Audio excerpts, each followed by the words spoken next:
No, I'd be a lot better off if I would have studied more when I was growing up, you know? But you know where it all went wrong was the day they started the spelling bee. Because up until that day I was an idiot, but nobody else knew, you know? When the spelling bee day, you know, popped up. All right, kids, up against a wall. It's time for public humiliation.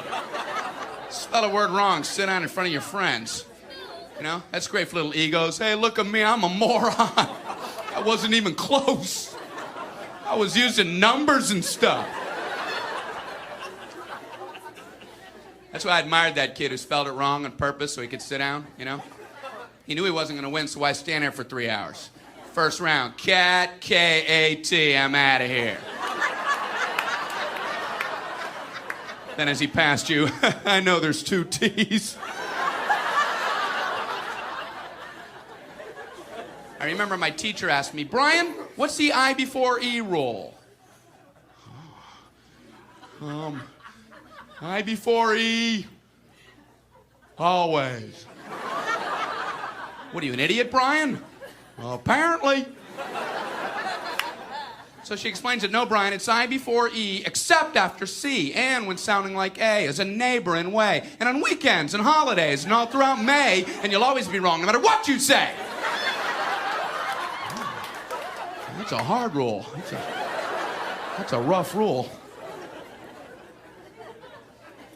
Plurals were hard, too. Brian, how do you make a word a plural? You put a S. You put a S at the end of it. When? On weekends and holidays. No, Brian, no, let me show you. So she asked this kid who knew everything, Erwin, what is he plural for? Ox. Oxen. The farmer used his oxen. Brian, what? Brian, what's the plural for box? Boxen. I bought 2 boxen of donuts. Oh, no, Brian, no. Let's try another one. Erwin, what is he plural for? Goose. Geese. I saw a flock of geese. Brian, what? Brian, what's the plural for? Moose. Moosin.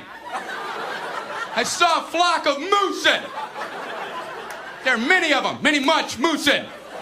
Out in the woods, in the woodsin. The meat's wanting the food. Food is to eating, is it? The meat's wanting the food and in the wooding in, is it? And the food in the wooding, is it? Brian, you're an imbecile.